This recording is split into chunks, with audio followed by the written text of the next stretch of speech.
The holidays start here at Baker's with a variety of options to celebrate traditions old and new. You could do a classic herb-roasted turkey or spice it up and make turkey tacos. Serve up a go-to shrimp cocktail or use Simple Truth wild-caught shrimp for your first Cajun risotto. Make creamy mac and cheese or a spinach artichoke fondue from our selection of Murray's cheese. No matter how you shop, Baker's has all the freshest ingredients to embrace all your holiday traditions. Baker's, fresh for everyone.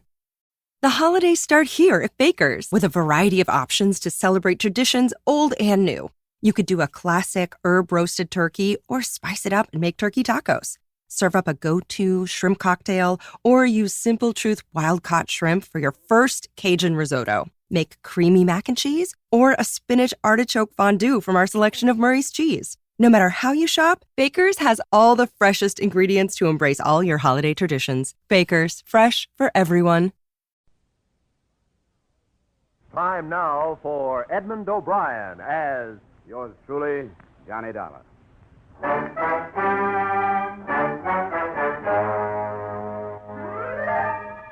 Edmund O'Brien in another of the adventures of the man with an action-packed expense account, America's fabulous freelance insurance investigator, Johnny Dollar.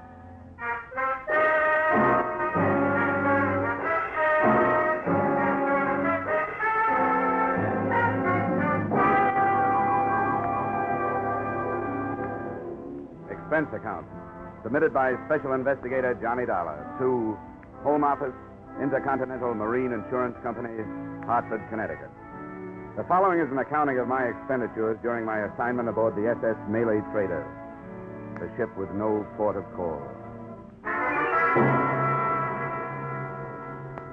Expense account, item 1, $80. Transportation from Hartford to Savannah, Georgia, where, after pausing only to grow a beard and deck myself out in seaman's garb, I proceeded to the local hiring hall of the Seamen's Union.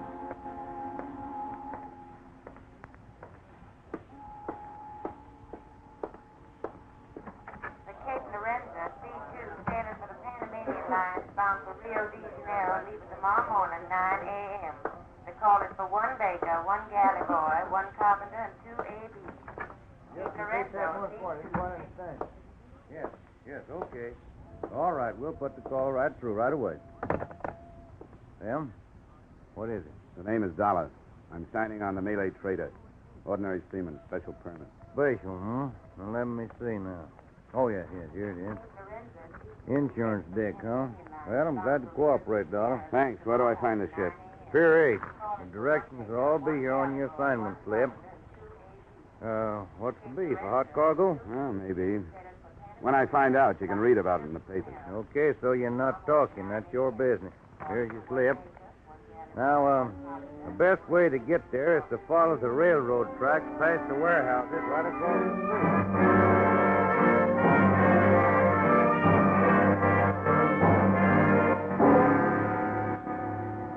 My new home, when I found her, looked neither pretentious, comfortable, or even seaworthy. She was a rusty old Liberty ship that probably had a war record, but hadn't had a coat of paint in months. Her winches, fore and aft, were busy feeding heavy rattan-covered bales into her gaping holes. Her decks were alive with longshoremen, and set against all that activity, a bulky gent wearing an officer's cap lolled on a stool near the head of the gangway, idling time with fingernails and a penknife. Yeah? What's your business? I'm signing on. Where do I find the chief officer? You found him. I'm Halstead. Let me see your slip. Yeah.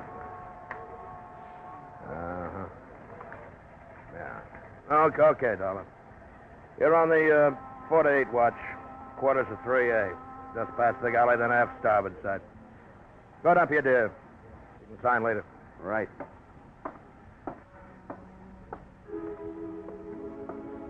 So far, the spy story method seemed to be working. I was aboard the ship as a seaman, and a few seconds later, I was shaking hands with the man who shared my quarters, Al Rhoda, on a salary for 4 years as Intercontinental's marine investigator.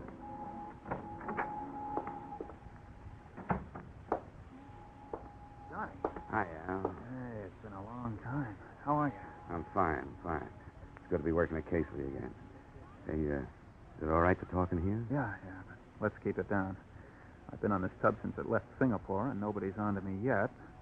But play it cagey on deck. How much did they tell you in jolly old Hartford? Well, they gave me just the basic situation that Intercontinental insured a bunch of crude rubber from British Malays before the devaluation of the British pound sterling.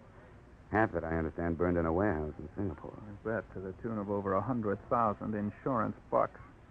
I flew out there. Signs of arson, but no proof. I followed the other half of the crop here to Savannah. Hey, this company that owns it, Malay Traders, kind of an outfit, is it? They aren't angels.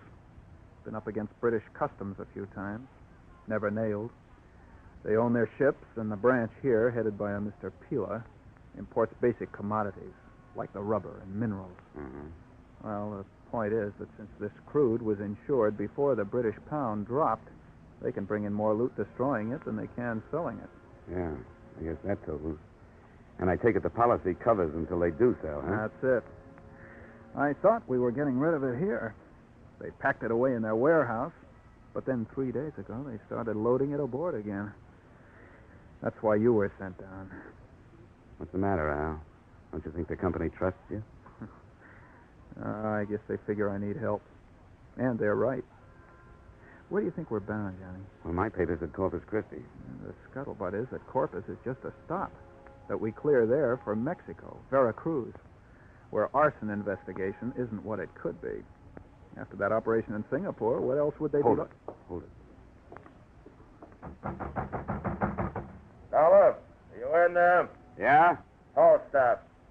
Ship's articles are in the company office, corner of the warehouse. Go ashore and sign them. Yeah, okay, right away. Sir? Nice try, sailor.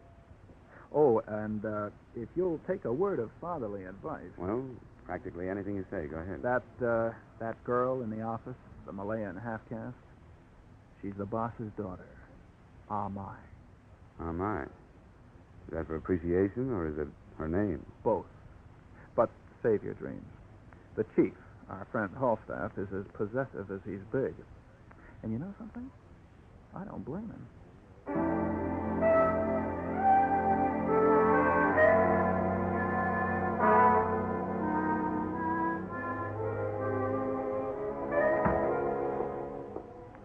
I didn't blame Halstaff either after I saw Armide.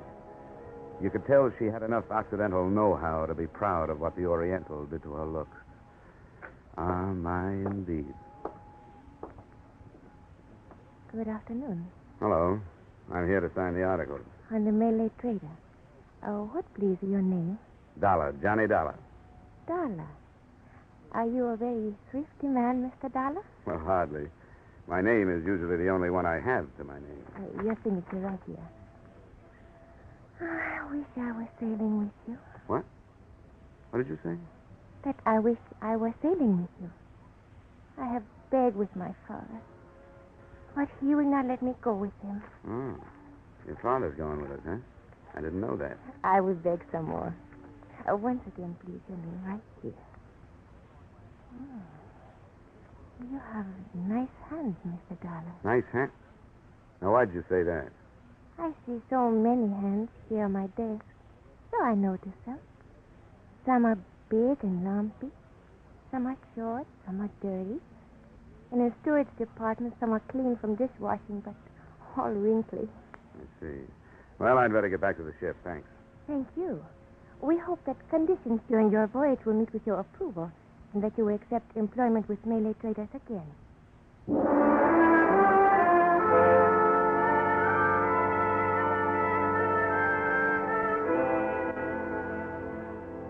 And with those memorized words ringing in my ear, I thanked the luscious Amai again and proceeded shipward to take up my duties as a very ordinary seaman.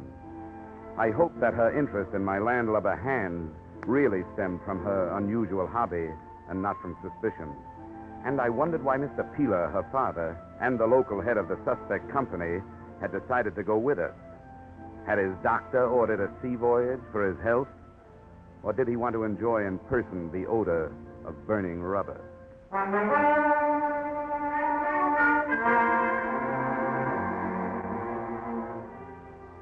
The next afternoon, the cargo had all been brought aboard. The ship was made ready for sea. And I had sustained, along with multiple cuts and bruises, the ire of the bosun because I didn't know the difference between a preventer and a topping lift. But by the time night fell and the Malay trader was plunging down the Atlantic coast, I knew one thing. The sailor's life is not for me.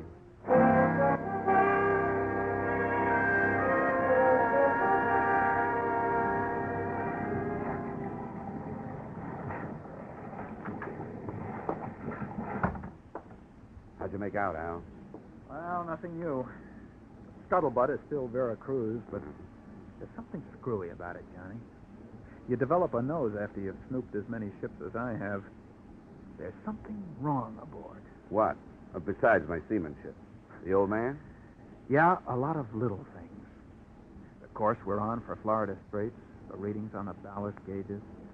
Of course, the displacement ratio changes with different oceans and water temperatures. Look, Al, that's all Greek to me. Ballast gauges, displacement ratio. Just what are these things that are bothering you? Well, I don't know. Just vague things that... Look, come out on the foredeck with me, will you? Yeah, sure. Probably just this overactive nose of mine, but...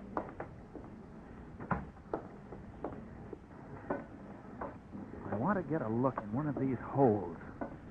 Now, there's a hand standing lookout in the bow, and if you'll go up there and keep his attention, I'll slip into the escape hatch of number 2. All I'll need is about 10 minutes. I'll meet you in the cabin.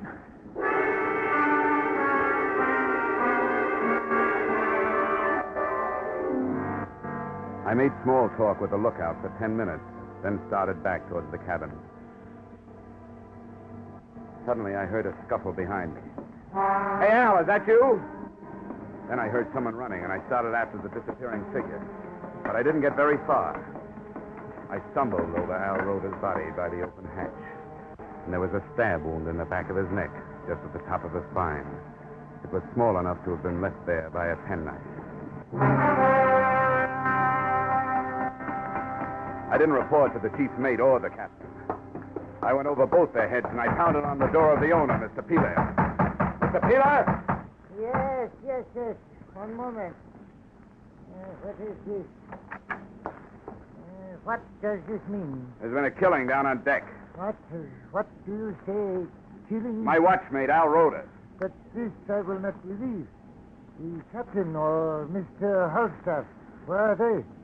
Why do you come to me? Because I think a request from you is in order. I think Sparks ought to radio the Coast Guard. The sooner the better. But a killing on my ship? To believe this from you. No, I do not. What is that? Man overboard, Mr. Peeler. A murder has just been turned into an accident.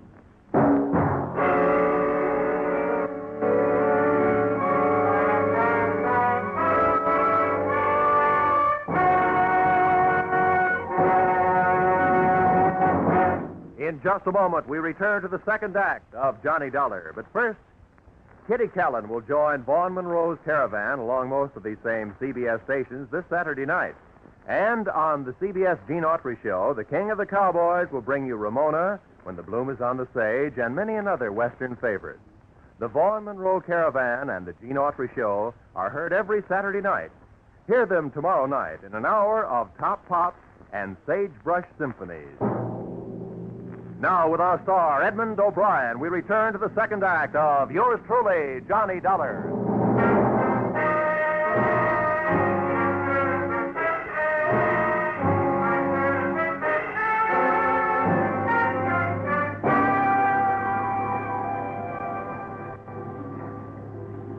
Mr. Horstaff. Mr. Horstaff, you please come here, Mr. Horstaff. Yes, sir. Mr. Horstaff, there has been trouble? Yes, sir. One of the crew fell overboard, sir. Then talk with this young man. He speaks of killing. Killing? No, it's you, Dollar. What's this guff about killing? Al Roda. He was stabbed in the back of the neck with a small knife. This man is either drunk or crazy, Mr. Peeler. Yes, most certainly. I just stepped out on deck to check the running lights before I turned in. Saw the man leaning over the rail. He was sick. The ship rolled and he went over. Have it your way. I guess that was a life jacket I stumbled over, huh? What are you doing about the man overboard? I'll thank you to remember your place on the ship. I do, but I also remember Al Rhoda. Doing what's prescribed by maritime law. I'm changing my course to circle and search the area. Yeah, how about the Coast Guard? I'll be notified in due time. Now either go to your quarters or get forward with the rest of the crew and look for this guy you're so worried about. Where are you going? The radio room. Even I know the Coast Guard gets first bid. You listen to me, Dollar. I'll have you up before a commission board and you'll never ship again if you don't obey my orders. Hey, the boilers. You better get to your lifeboat station, Mr. Peeler.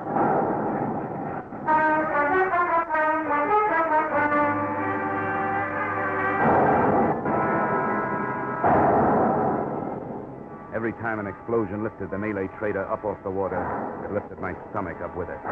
My heart must have been pounding, too, because I felt it high in my throat. And feeling that big seagoing box of steel plates and bolts shuddering under my feet, painted sweat on my forehead, and big sticky flashes of real fear on my soul. This would be getting dead the hard way.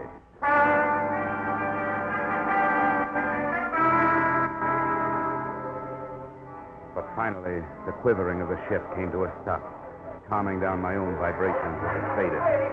Then the tub started to lift, giving me a new reason for keeping my mind off of taking a cut at Falstaff with the closest fire axe. The crew got panicky as a bunch of kids in a burning school. And while they fumbled with the lifeboats, I took a last running look at number 2 hold. There were still bloodstains on the deck where I'd found Rhoda. And next to them, besides the open hatch, I found something that Falstaff hadn't realized he'd lost or hadn't had time to look for. His penknife, pearl shell handle, with an anchor embossed in silver.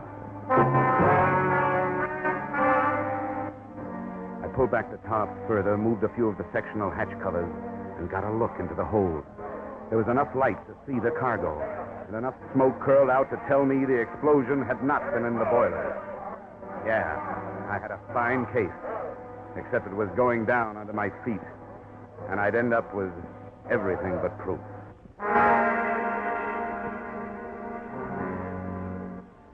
It was shortly after dawn when the Malay trader finally settled by the bow and went into a final plunge. Everybody in the lifeboat turned and watched her go. The water quieted over her, and the only traces left were the hatch covers I'd pulled loose.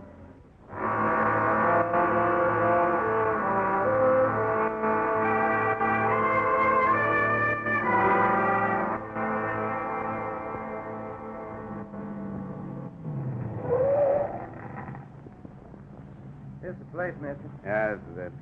That'll be, 280. Yeah, here you are. Keep it. Oh, nice. Thanks.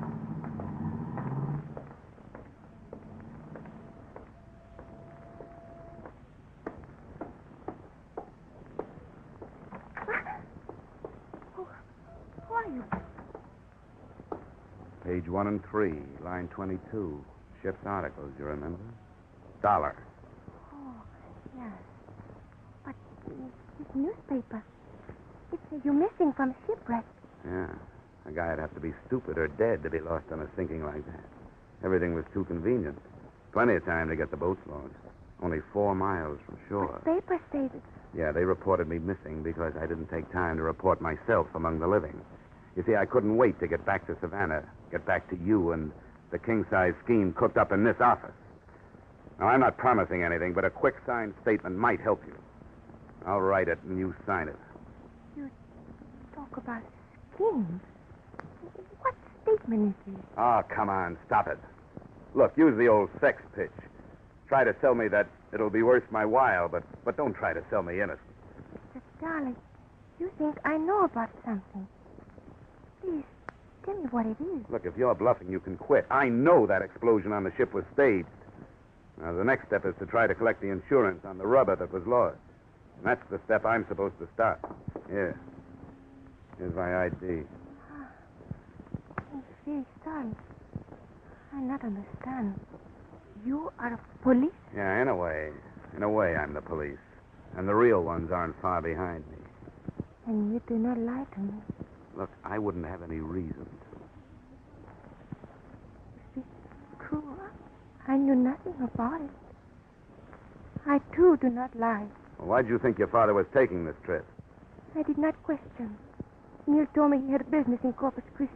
Well, then Hallstaff lied to you. The newspapers will tell you why your father took the trip. Here, look at this. Importer and fleet owner narrowly escapes death in explosion aboard his own ship. Now, who'd think of scuttling with the aged owner taking the risk himself, huh? Darling, it's very difficult when in a few minutes 2 men you love become suddenly criminals. I am only daughter. I not question my father. If he did this thing, he did it with reason. Now, what would you have me to do? Well, first stop looking at me as if I started it all. I'm sorry. Honestly, I am. It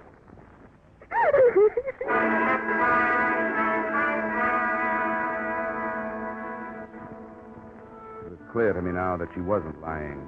And to hide my embarrassment, I read through the newspaper accounts of the sinking again while she recovered herself.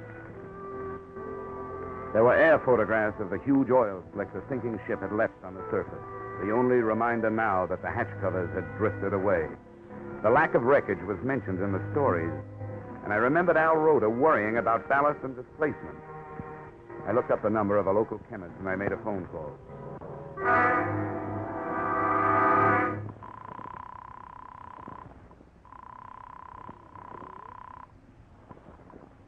Hello? Listen, Doc, this may sound like a silly question, but it could be important. Does crude rubber float? Crude rubber? Do you mean perhaps latex? Yeah, whatever you call it. The way it comes into the country, wrapped in rattan, will it float? Oh, specific gravity. Wait, I think. It decreases as the temperature rises. You see, normally specific gravity is a little less than that of water. Yeah. It would float. Yeah, it floats. In the hold of a sunken ship, with a hatch partly open, it would force its way out and come to the surface? Yeah, it floats. Yeah, but it didn't. Thanks. Am I? Yes. How many warehouses does Malay Traders have here in Savannah? Only that two? Here on the waterfront, huh? Was anything moved out of them last night, after the ship left? No, nothing was moved. Darla, what does this mean? Am I want you to wait here in the office for your father. When he comes, I want you to tell him that I'll be waiting for him in one of the warehouses and that I know the truth.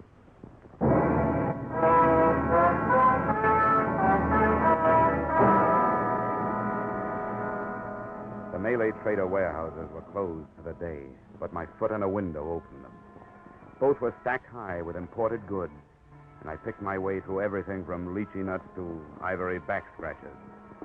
In the second one, hidden behind a wall of cotton Ceylon tea, I found what I was looking for.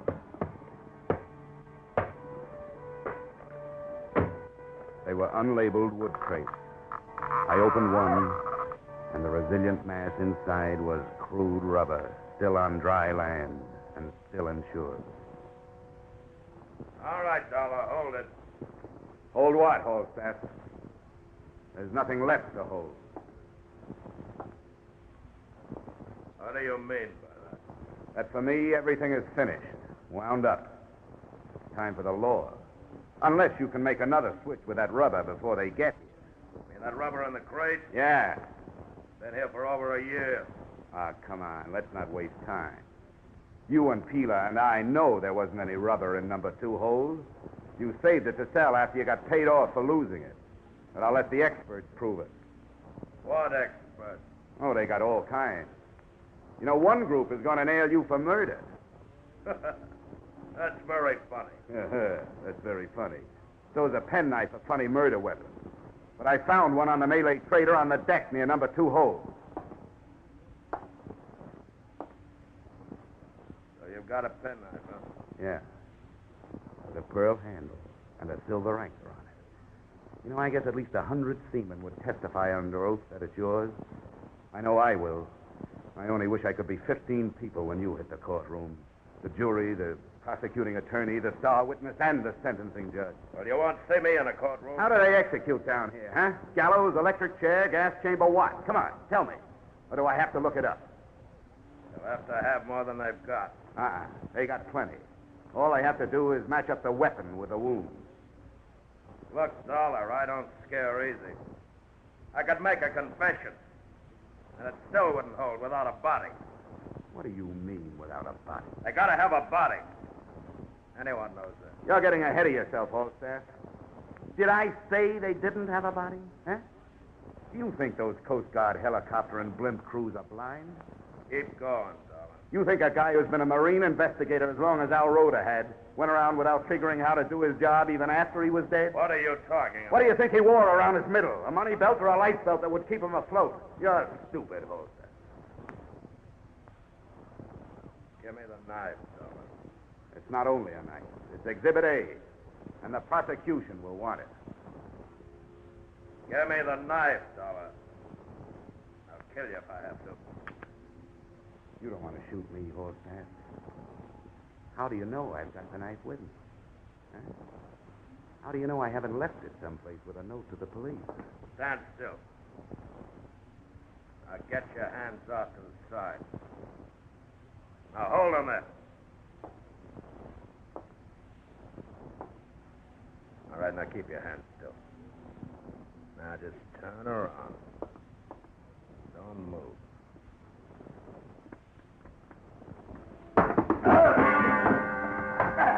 It wasn't time for Queensbury rules. He was close to me, and I used my feet. The first one landed on his shin. In the same movement, I fell forward on my hands and kicked out with both feet. Two sea boots into the solar plexus would have stopped an ordinary man. And after I gave him a couple more, the big chief mate turned into just that, an ordinary man.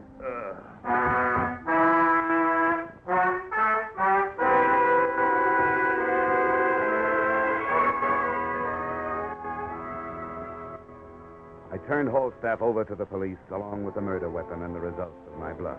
They took it from there to a confession. Mr. Peeler was cleared of responsibility for Al Roda's murder, but is now being held on conspiracy to defraud.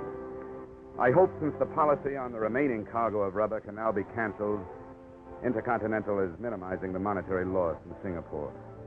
To you, the loss is a little more than $100,000 and an operative.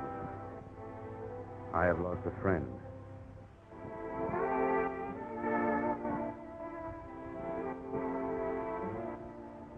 Expense account item 2, $63.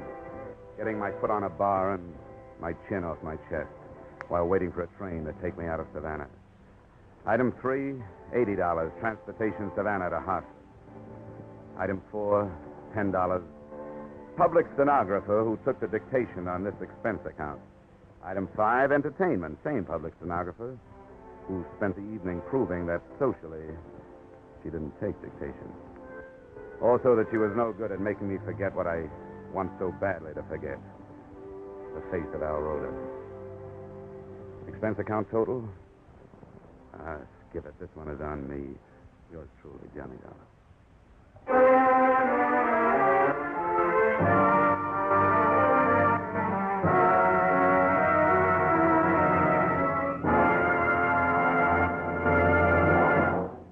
Yours truly, Johnny Dollar, stars Edmund O'Brien in the title role and is written by Paul Dudley and Gil Dowd, with music by Leith Stevens. Edmund O'Brien can currently be seen starring in Harry M. Popkins' United Artists production, D.O.A. Featured in our cast were Lillian Buyeff, Barton Yarborough, William Conrad, Elliott Reed, and Robert Griffin. Yours truly, Johnny Dollar, is produced and directed by Jaime Del Valle.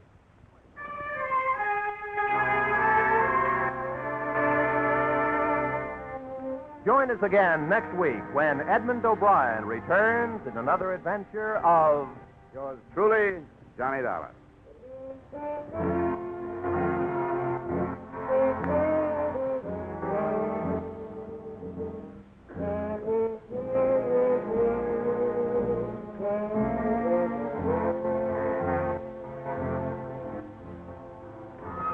The Case of the Oblivious Angels. A true story of manhunt in Tennessee and Georgia is to be dramatized on Gangbusters this Saturday night. The story will have narration by the chief of police who directed the successful search for the bandits. So for a half hour of real adventure, as experienced by our forces combating crime, listen in this Saturday on most of these same CBS network stations to Gangbusters' story, The Case of the Oblivious Angels. This is Roy Rowan speaking.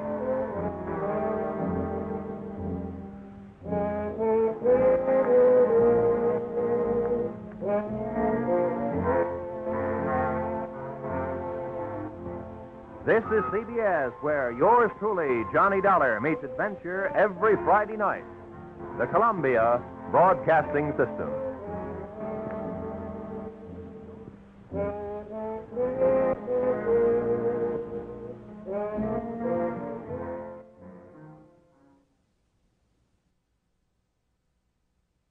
The holidays start here at Baker's with a variety of options to celebrate traditions old and new. You could do a classic herb-roasted turkey or spice it up and make turkey tacos. Serve up a go-to shrimp cocktail or use Simple Truth wild-caught shrimp for your first Cajun risotto. Make creamy mac and cheese or a spinach artichoke fondue from our selection of Murray's cheese. No matter how you shop, Baker's has all the freshest ingredients to embrace all your holiday traditions. Baker's, fresh for everyone.